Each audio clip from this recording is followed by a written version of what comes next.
En la historia de la aviación, ha habido pocos aviones que se hayan convertido en leyenda a lo largo de su existencia.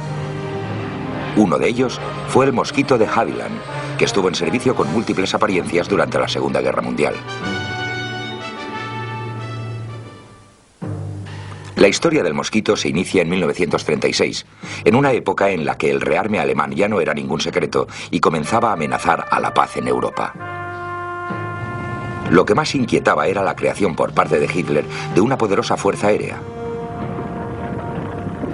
Entonces, en marzo de 1936, Hitler envió a sus tropas a Renania, que había estado desmilitarizada desde el final de la Gran Guerra.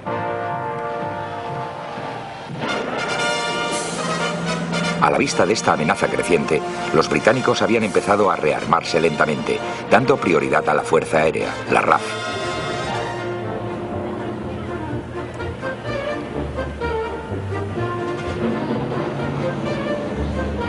Se dictaron instrucciones para nuevos aparatos que sustituyeran a los modelos obsoletos de la época. Entre ellas se encontraba una dictada en 1936 para un bombardero bimotor y de alta velocidad que también se pudiera usar para operaciones de reconocimiento. La base para una nave ya existía en el de Havilland DH-88 Comet. Este avión había ganado en 1934 la carrera aérea desde Inglaterra a Melbourne como parte de las celebraciones del centenario de esa ciudad australiana. En 1937 el aparato fue transformado en un avión de línea, el Albatros, que sería utilizado como correo transatlántico. Lo más llamativo del diseño de este avión era que tenía una construcción de madera en vez de metálica. En de Havilland opinaban que la madera ofrecía una serie de ventajas, aparte de estar disponible en grandes cantidades. Pero se convencieron de que las especificaciones del Ministerio del Aire habían sido redactadas de forma errónea. Porque el citado ministerio había pensado en un bombardero fuertemente armado que pudiera, si era necesario, abrirse paso hasta llegar al objetivo. El resultado fue el Avro Manchester, que entró en servicio en 1941, pero que era impopular entre sus tripulaciones debido a la escasa seguridad de sus motores. Al año siguiente se presentó una versión modificada, impulsada por 4 motores en vez de por 2. Este era el Avro Lancaster, que demostraría ser uno de los mejores bombarderos de la Segunda Guerra Mundial.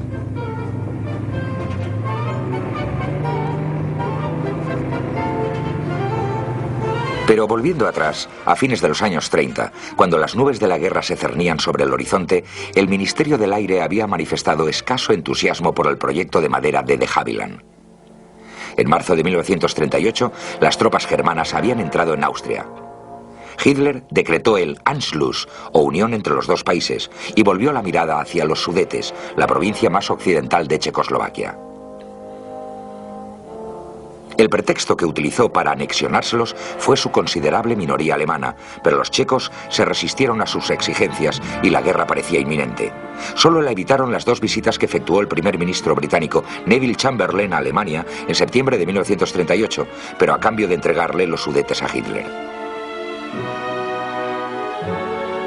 En Gran Bretaña, los realistas no creyeron las afirmaciones de Hitler, que ya no albergaba más ambiciones territoriales, ni la aseveración de Chamberlain de que había comprado la paz para nuestra época. Se había limitado a posponer la ya inevitable guerra en Europa. Por ello se aceleró el ritmo del rearme, mientras de Havilland seguía insistiendo en su proyecto basado en la madera. Entonces tomaron su avión de línea DH-95 Flamingo como punto de partida, en la creencia de que un avión más pequeño podría ofrecer la solución. Porque si el aparato era lo suficientemente veloz, podría evitar a los cazas enemigos y, en consecuencia, no se vería obligado a sacrificar carga para armas, municiones y tripulantes adicionales. Pero el Ministerio del Aire, temeroso de que los alemanes pudieran diseñar cazas que acabaran dando alcance al bombardero de Havilland, permaneció aferrado al concepto de aviones metálicos fuertemente armados. El 3 de septiembre de 1939, la guerra, que cada vez era más esperada en Gran Bretaña, se convirtió en un hecho. De Havilland volvió a ponerse inmediatamente en contacto con el Ministerio del Aire, pero solo el teniente general, Sir Wilfrid Freeman, responsable de investigación y desarrollo, manifestó un interés positivo. Durante los primeros meses del conflicto, los escasos ataques de bombarderos de la RAF lo fueron contra buques alemanes de guerra en puerto.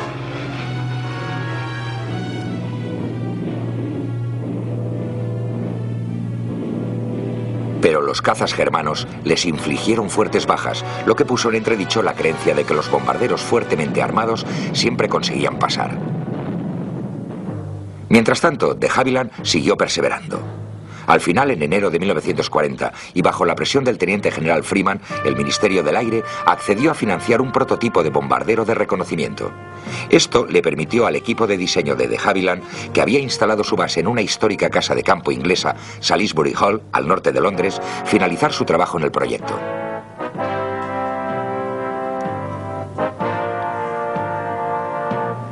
El invierno de 1939 a 1940 fue especialmente severo. La falsa guerra se encontraba entonces en su cenit, mientras británicos y franceses aguardaban a que Hitler diera un paso contra ellos. Aunque aquello significaba que los técnicos de Havilland podían trabajar en su prototipo sin ser molestados, y en marzo de 1940 recibieron un nuevo impulso cuando el Ministerio del Aire hizo un pedido de 50 aparatos. La falsa guerra llegó a su fin en los primeros días de abril de 1940, cuando los alemanes invadieron Dinamarca y Noruega.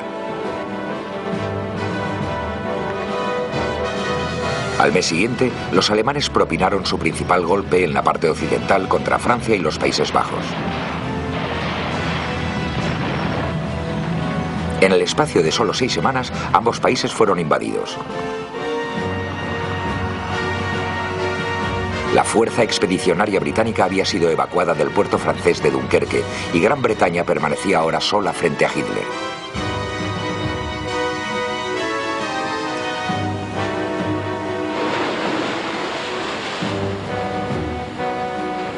Lord Beaverbrook, ministro para la producción de aviones, era consciente de que Gran Bretaña necesitaba armas defensivas con las que resistirse a una invasión alemana.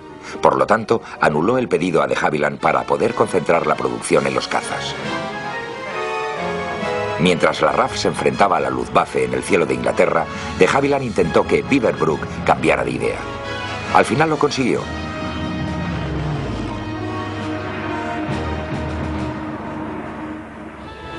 Hacia mediados de septiembre de 1940 ya se había ganado la batalla de Inglaterra, pero el país seguía soportando bombardeos prolongados, sobre todo de noche. Era el llamado Blitz. Por entonces se inició en Hatfield, a unos 60 kilómetros al norte de Londres, la producción del Mosquito, como ya se llamaba al avión de Havilland. De todos modos, en la mañana del 3 de octubre, un solitario Junkers Ju-88 atacó a la fábrica, destruyendo el 80% de las piezas y provocando 90 víctimas entre los operarios. Afortunadamente, los prototipos se estaban ensamblando en Salisbury Hall y no sufrieron daños. En realidad, ya se había terminado el prototipo del bombardero.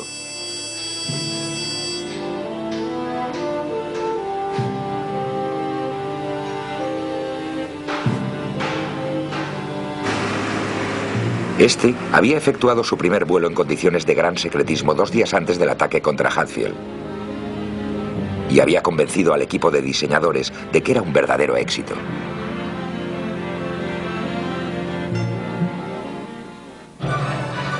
A lo largo de los siguientes meses se probó exhaustivamente el prototipo y se eliminaron unos cuantos fallos inherentes.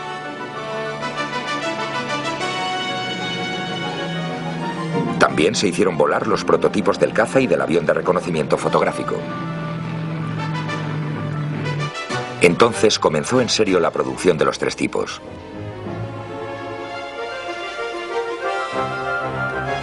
Se instalaron factorías de mosquitos en Canadá y luego en Australia. La primera variante de mosquito que entró en servicio fue la versión de reconocimiento fotográfico sin armamento.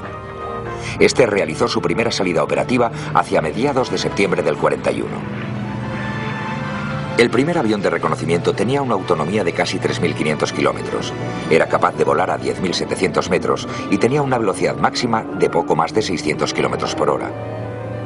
Hacia el final de la guerra, su autonomía se había incrementado hasta los casi 5.600 kilómetros, la velocidad máxima hasta los 680 kilómetros por hora y su techo hasta los 13.100 metros. Se utilizó la versión de fotorreconocimiento del Mosquito en todos los teatros de la guerra. Prácticamente siempre regresó con la información que se le había pedido.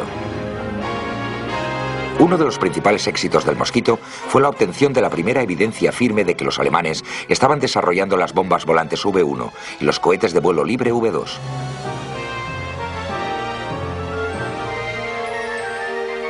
Estos aviones también fotografiaban objetivos por la noche. Otros eran utilizados para comprobar la climatología sobre territorio enemigo. Los americanos también emplearon el Mosquito de reconocimiento, al que llamaron F-8. La versión caza se utilizaba fundamentalmente de noche. El motivo era el desarrollo del radar de intercepción aerotransportado que manejaba el navegante. Eso le permitía localizar objetivos y guiar al piloto hacia ellos. Una 15. Una en punto. Una 15. Alcance aproximado 600. Acelera un poco. Sí, ya puedo verlo. Es un 88. Bien. Es lo que pensaba que era. Recularemos un poco. El alcance es ahora de 450. Bien, esto lo neutralizará.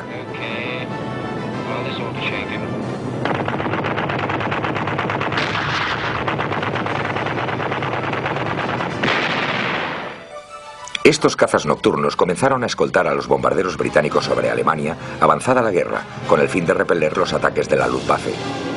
El mando costero de la RAF utilizaba principalmente los Mosquitos cazas de día como escoltas de barcos y para atacar a los aparatos alemanes que protegían a sus submarinos en el Golfo de Vizcaya.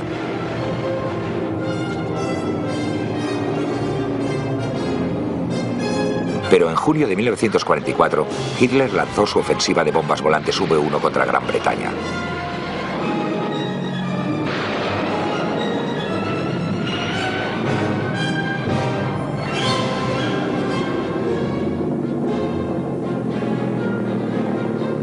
Los escuadrones de cazas Mosquito jugaron un papel fundamental a la hora de derribarlas.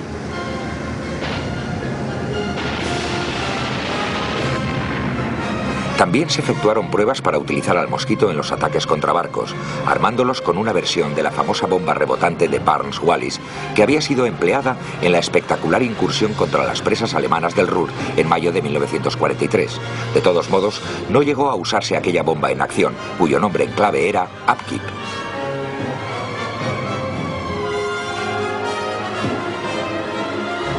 La Marina Británica también encargó Mosquitos con alas plegables para sus portaaviones, pero solo entraron en servicio terminada ya la guerra.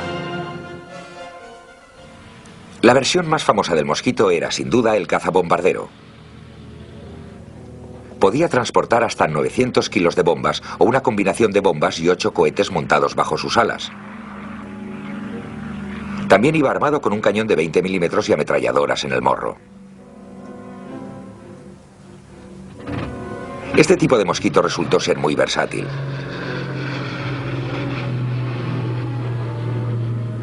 Muchos de ellos operaban con el mando de bombarderos de la RAF.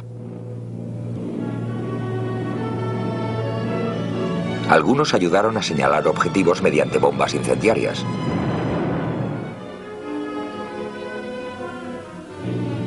Otros bombardeaban directamente, a menudo atacando Berlín y objetivos aún más distantes, con el fin de desviar a las defensas aéreas alemanas de la principal fuerza de bombarderos pesados. También se utilizaba cada vez más al Mosquito en incursiones diarias de precisión, la prueba definitiva para sus tripulantes. La primera de ellas tuvo lugar el 25 de septiembre de 1942, cuando 4 aparatos despegaron del norte de Escocia.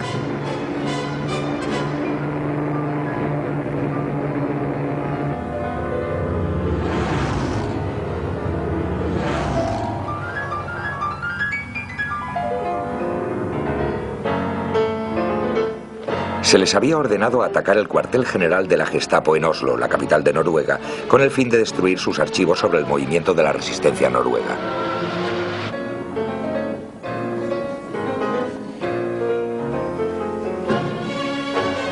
Los aviones sobrevolaron el Mar del Norte y alcanzaron su objetivo, pero sus bombas fallaron y un Mosquito fue derribado. Más audaz fue la operación dirigida por el teniente coronel Reynolds. Tuve la suerte de mandar la primera formación de Mosquitos que bombardeó Berlín a plena luz del día. Despegó junto a otros 2 Mosquitos el 30 de enero de 1943, el 10º aniversario de la subida de Hitler al poder.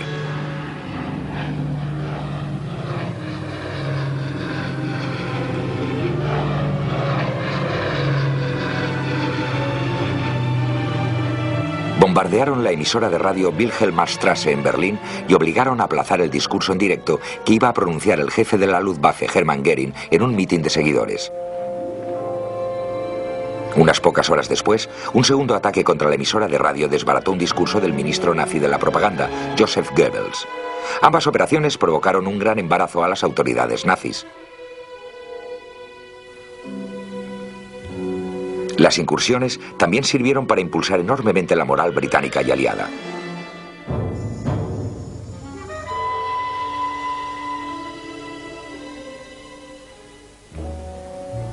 Pero fue una serie de ataques de precisión durante la última parte de la guerra lo que realmente puso al mosquito en el candelero.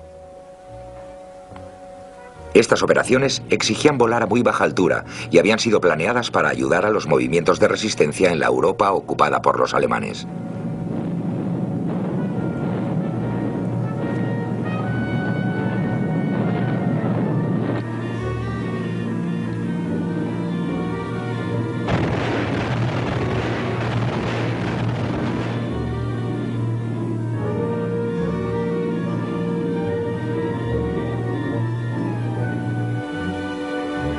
En enero de 1944, Londres recibió una súplica de la resistencia francesa para que les ayudaran a rescatar a 100 de sus miembros que aguardaban para ser ejecutados en la cárcel d'Amiens, en el norte de Francia. La única opción factible era un bombardeo de precisión que abriera brechas en los muros de la prisión para permitir escapar a los internos. Era una misión ideal para los mosquitos.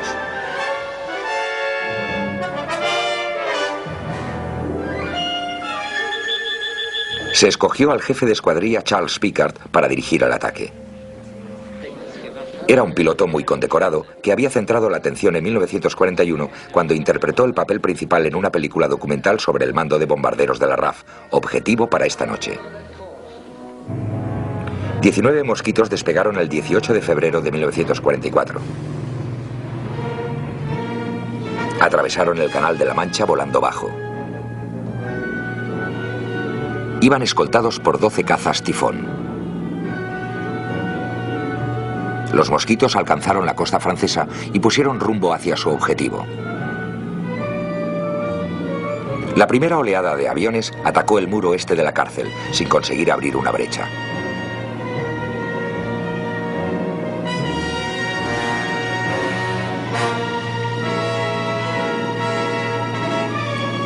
La segunda oleada se dirigió hacia el muro norte y tuvo éxito, bombardeando de paso el comedor de los vigilantes alemanes.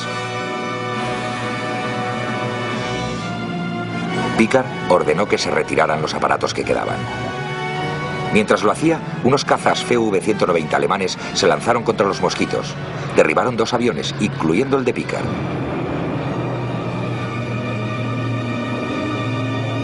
La cárcel sufrió enormes daños, pero 150 de los prisioneros resultaron muertos o heridos y también se alcanzaron un hospital y las casas cercanas. A pesar de todo, 258 de los encerrados lograron escapar a través de la brecha. Unos franceses encontraron los cadáveres de Picard y de su navegante y los enterraron. En abril de 1944, 6 mosquitos sobrevolaron el Mar del Norte a solo 20 metros de altura para efectuar una fructífera incursión contra un edificio situado en la ciudad holandesa de La Haya.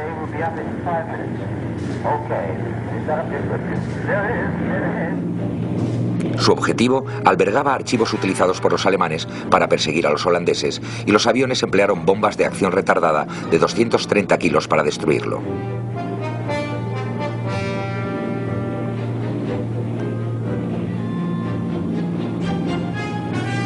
El 31 de octubre de 1944, los mosquitos atacaron un objetivo similar, archivos almacenados en la Universidad de Aarhus, en la provincia danesa de Jutlandia. La sorpresa fue total.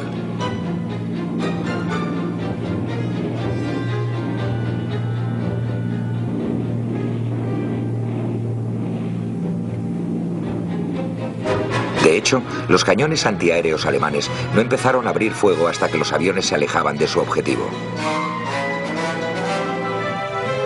En los últimos días de 1944, los mosquitos volvieron a visitar el cuartel general de la Gestapo en Oslo.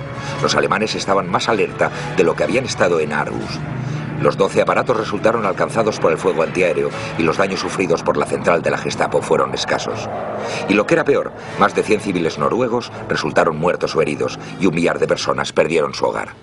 Copenhague, la capital de Dinamarca, fue testigo de la que tal vez fue la más espectacular de estas afiladas incursiones.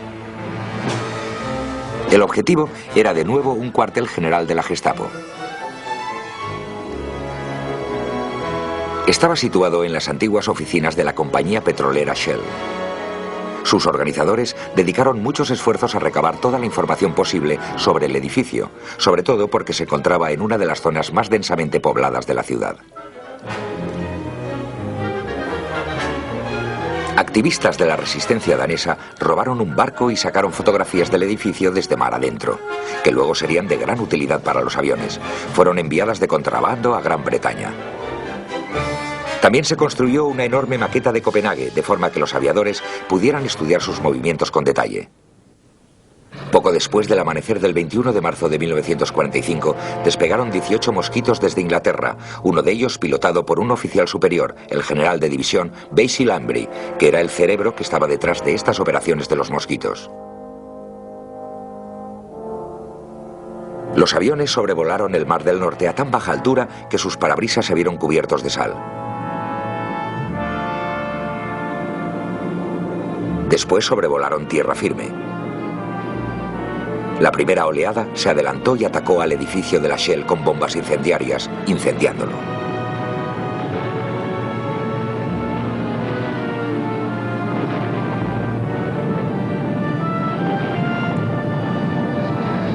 Los incendios confundieron a la segunda oleada, que dio media vuelta y volvió a atacar.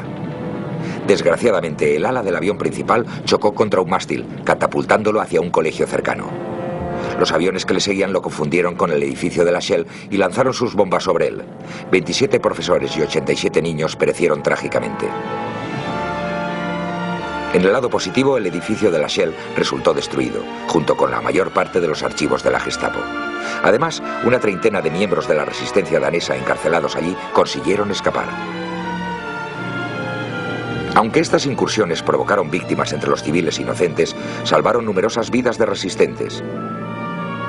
Asimismo, la visión de los mosquitos volando al nivel de los árboles supuso un tremendo impulso para la moral de los pueblos de las naciones de Europa Occidental ocupadas por los alemanes. La versatilidad del mosquito era tal que muchas fuerzas aéreas del mundo entero siguieron utilizándolo durante los años de la posguerra. Entró en acción con los israelíes en su guerra de independencia contra sus vecinos árabes entre 1948 y 1949. Los franceses también lo utilizaron contra el Viet Minh en Indochina.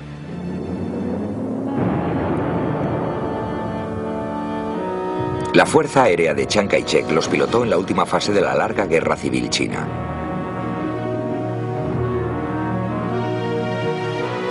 Los británicos lo usaron durante su campaña frente a los terroristas comunistas en Malasia.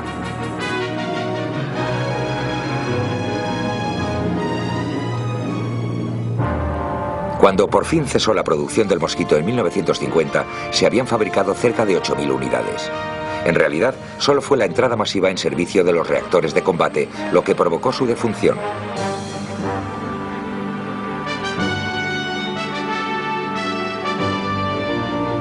Pero aquello no ocurrió antes de que los mosquitos hubieran sobrevolado la montaña más alta del mundo, el Everest.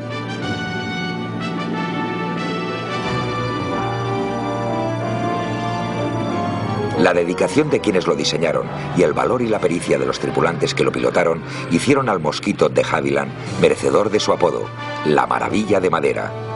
Lo convirtieron en uno de los aviones más famosos de todos los tiempos.